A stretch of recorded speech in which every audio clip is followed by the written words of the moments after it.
Welcome to the Knight's Tale.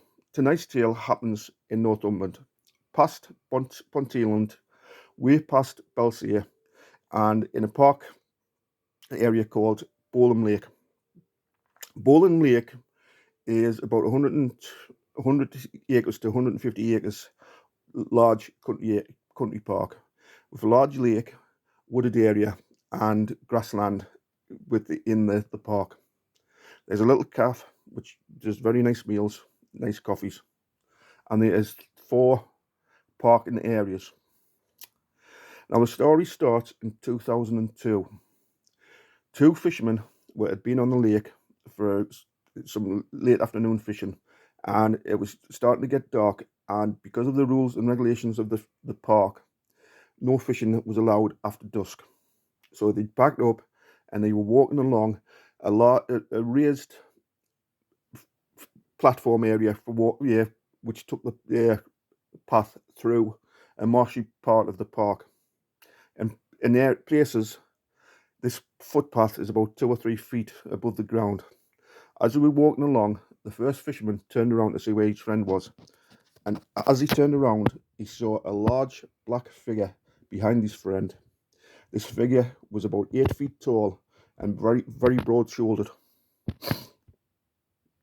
Getting a shock, he at first just stood and stared, and then he ran terrified. The second fisherman also turned around, not knowing what was going on. They had a look around, then turned around, and he too saw this large 8 foot tall figure with red glowing eyes looking at him. He too made it off on his feet and away to the car, and they made a very speedy exit. A few months later, the first fisherman was in the park again, later on a summer's night. Him and his girlfriend had gone up there to do some wild camping. And as this was frowned upon by the park rangers, they had picked a very secluded area where they hoped they would not get disturbed. They waited till it was fairly dark, and then they set up camp. As they were sitting around the camp, he heard some noises from the bushes, and he looked out. And as he did so, he saw once again a dark, large figure just standing looking at him.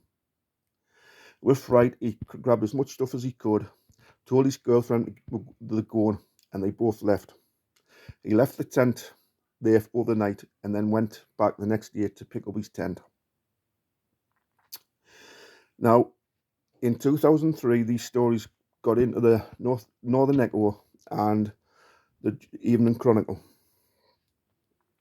And through this, an investigation was set up by CFZ, Centre for Fontaine Zoology from Devon, led by Jonathan Downs and Richard Freeman. They came up for a full week to do an investigation around the area, investigating in this case. On the weekend, on the Saturday, I was involved with one of the investigations. I was part of a team from Twilight World's Paranormal Investigations who had joined up with CFZ to do the investigation on the Saturday and Sunday. We got there about 10, 11 o'clock and spent most of the day going around doing different things around the park. And as we did so, John Downs was interviewing people who had said that they'd seen or may have encountered something in the park area.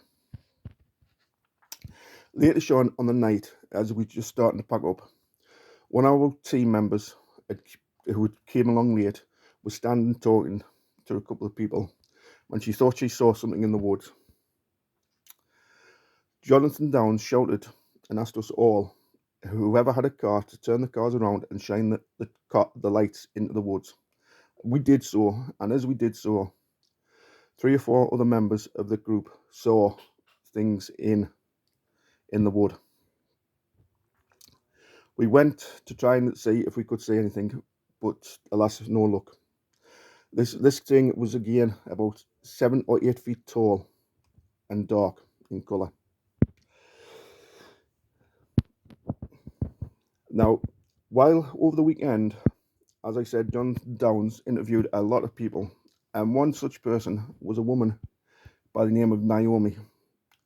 She'd heard the story of this thing being sighted in Bolam Lake, and she had decided that to bring her son for a little adventure to have a look around the park.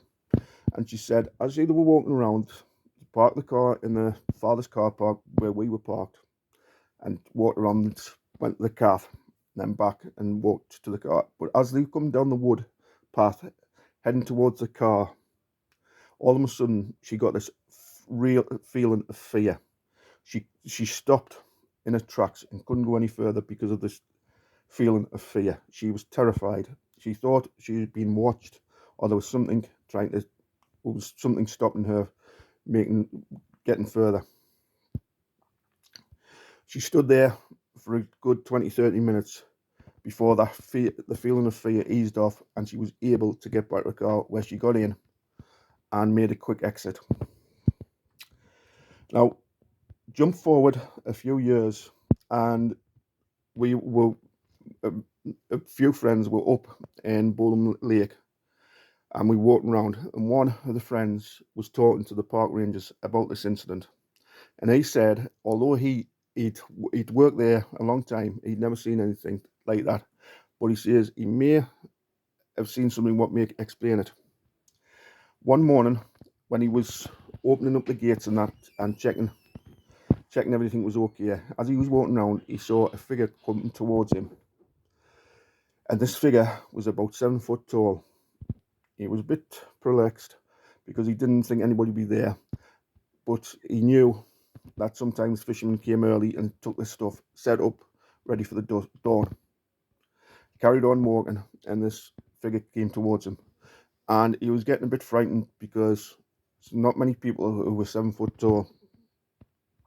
But as he walked, he realised it was just a person, and when he got talking to the person, it turned out he was a monk from the Buddhist monastery, which is just up the road. And for his penance for his past life, the monk had been told that he had to walk around the park every morning before breakfast. So does this explain the sighting of the large figure what is seen in Bolam Lake? It may well do, but it doesn't explain the red glowing eyes and the other stories which have been seen up and around that area.